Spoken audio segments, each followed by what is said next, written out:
अस्सलाम वालेकुम नाज़रीन। प्रोग्राम गपशप चंद माह पहले की बात है कि एक मेरे जानने वाले मिलने के लिए आए तो कुछ पेपर उन्होंने हाथ में पकड़े हुए थे। जब मैंने उनसे पूछा जनाब ये क्या लेके आए हैं तो कहते ये ज़रा पढ़ें। जब मैंने उन पे नज़र डाली तो मैं हैरान रह गया। एक लड़की थी 18-20 साल की, उसकी शादी यूरोप में हुई और जब वो यहाँ पे पहुंची तो यहाँ पता चला कि उसका जो मियाँ है वो बीमार है, कोई उसको दिमागी बीमारी है।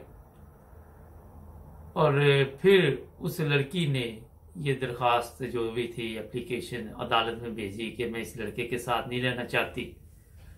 तो लड़के वालों ने कहा कि ठीक है ये रहे ना, मगर जो इसके ऊपर हमारे अखराजात आए हुए हैं वो हमें ये दे दे। खैर वो कोई 8-10 पेपर थे मेरा ख्याल है।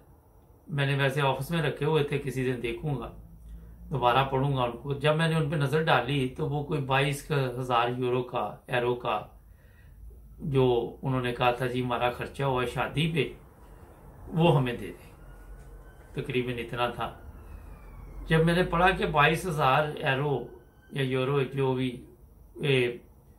कैसे खर्च आए तो मेरी हैरानगी की इंतहा इसलिए ना रही कि उस लड़के वालों ने जो पैसे वापस मांगे थे उसमें लिखा हुआ था कि जो मासी बर्तन धोने आई थी उसको इतने पैसे दिए, हमने डोर की किराए पे ली उस पर इतने पैसे लगे, जो मिठाई लेके आए उस पर इतने लगे, जो छुआरे लेके आए उस पर इतने लगे, जो ये घर में सफाई करने वाली रखी जितने दिन शादी थी वो इतना खर्चा था, वो जनाबी अली कार का जो ड्राइवर था उसको इतने दिए, गाड़ी में पेट्रोल डलवाया, रास्ते में टायर पंचर हो गया उसका पंचर लगवाया, फिर अभी थोड़ी दूर गए थे दूसरा टायर पंचर हो गया फिर वो भी लगवाया।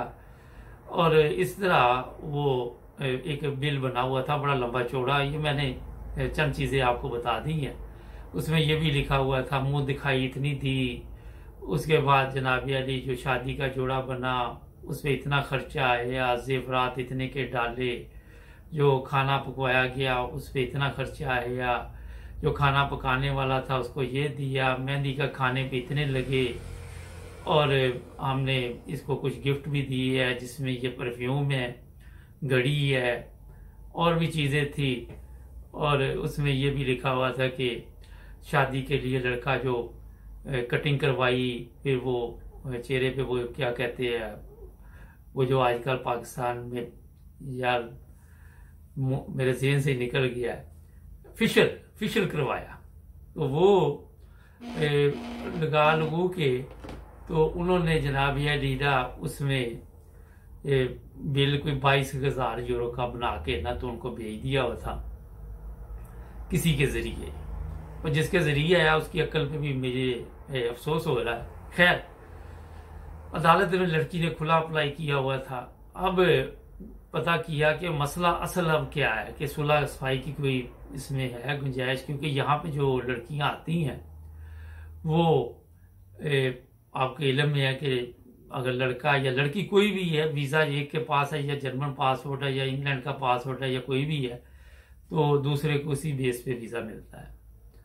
और उन्होंने जनाब अली कहा कि हम जो अदालत में यहाँ खर्चा आएगा वो भी लड़की देगी क्योंकि ये नहीं रहना चाहती। फिर टिकट का खर्चा डाला हुआ था, टैक्सी जो पाकिस्तान एयरपोर्ट तक छोड़ के गई, एयरपोर्ट पे जो खाना खाया गया, जो ड्रिंक पिया गया वो भी लिखा हुआ था। फिर जी हम यूरोप में जहाँ ये लड़की पहुंची वहाँ भी इसको लेने के लिए गए, वो भी खर्चा लिखा हुआ था उसमें।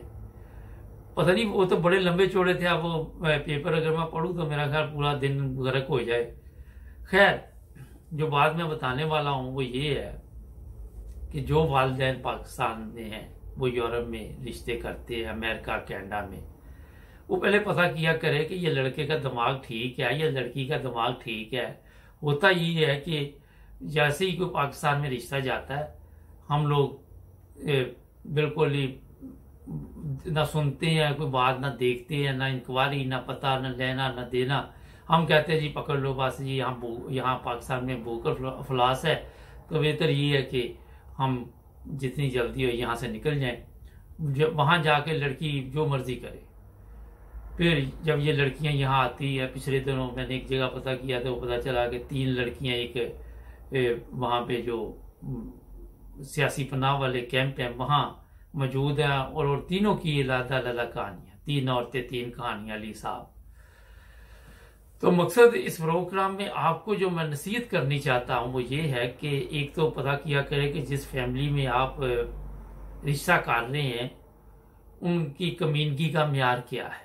क्योंकि ये जो मैंने उनके अखराजात पढ़े तो मुझे पता चल गया कि काफ़ी इन्होंने कमीनगी में तलीम हासिल की हुई है। इसे भी आप तलीम कह सकते हैं क्योंकि जहालत की तलीम होती है, ज़रूरी नहीं है।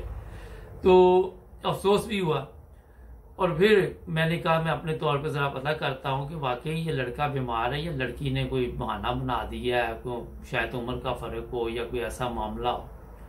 तो जब पता किया गया तो यही पता चला कि बाकी उसके पेच ढीले हैं और वो अपना इस काबिल नहीं कि वो शादी कर सके, वो तो इस काबिल भी नहीं कि वो अकेला चलता फिरता रहे, अकेला ही। तो वालिदैन जो है उन्होंने की ख्वाहिश होती है कि किसी न हमारे बेटे का तो बेड़ा गर्क हुआ है तो क्यों ना किसी की बेटी का भी बेड़ा गर्क करे, या हमारी बेटी का हुआ है तो किसी के बेटे का बेड़ा गर्क करे। ये हमने पाकिस्तानी माशरे में सीखा है। एक चीज़ मैं आपको बता दूं, यहाँ पे लोग मजहबी बहस ले आते हैं। कोई भी मजहब है, कोई भी फिरका है, वहाँ पे माशरे का बड़ा असर होता है। जिस माशरे में आप रहते हैं उस माशरे में आप बच ही नहीं सकते। आप पर्दे डालते रहेंगे, कई कुछ करेंगे, मगर फिर उसके बावजूद भी जहाँ आपको रिश्वत देनी पड़ेगी वो देंगे आप, जहाँ आपको झूठ बोलना पड़ेगा वो बोलेंगे। पाकिस्तान में अगर स्कूल में आप जाएं तो टीचर भी झूठ बोल रहा है, स्टूडेंट भी झूठ बोल रहा है। जिसने छुट्टी करनी वो पता नहीं 10-10 दफा लोगों को फोत करता रहता है, मेरा नाना फौत हो गया, दादा हो गया, पावे वो 10 साल पहले कहीं फौत हो गया है। इसी तरह हमारे दौर में वहां पे चलता था। तो ये चीजें मैं इसलिए आपको बता रहा हूं कि रिश्ता करने से पहले अच्छी तरह पता करें, एकदम ये ना भागदौड़ लगा दे। यहाँ जब लड़कियां फिर आती हैं फिर उनको वीजे नहीं वो देते, या लड़के आते हैं। पिछले दिनों एक केस और भी मेरे सामने आया, वो लड़की एक थी, उसने लड़के को बुला लिया, बाद में वो लड़के को ये सेफ्टी ना करे कि तुम मेरे मियाँ। ये भी मामला आए थे, इसमें भी किसी दिन आपको सुनाऊंगा उनकी भी कहानी का मकसद ये नहीं होता कि वो किसी को तकलीफ देनी, मकसद ये होता है कि आपको कोई फायदा हो जाए। तो सबसे पहले अच्छी तरह इंक्वायरी किया करे। यूरोप में आजकल आप जब रिश्ते करते हैं तो कोई प्रॉब्लम नहीं, अपने तौर पे भी इंक्वायरी कर सकते हैं, और जब आप अच्छी तरह चेक कर ले फिर आप ये रिश्ते तय करें। ये ना सोचे कि हमारी लड़की चले जाएगी तो वहां से भाई को बुला लेगी, लड़का चले जाएगा तो बहन को बुला लेगा। इसी चक्कर में बेशुमार लोगों का बेड़ा गर्क हो चुका है, और अभी पता नहीं कितनों का होना है, अल्लाह बेहतर जानता है। हम तो तवज्जो दिलाते रहते हैं अपने प्रोग्रामों में, किसी न किसी तरह लोगों को फायदा पहुंच जाए। फिर वो लड़की ने जी खुला ले ली, तलाक होगी, खत्म हो गया, अब वो सियासी पनाह में चलेगी, केस का मंजूर होगा, और यहाँ पे अकेले लड़की जिस तरह रहती है अकेले में ही।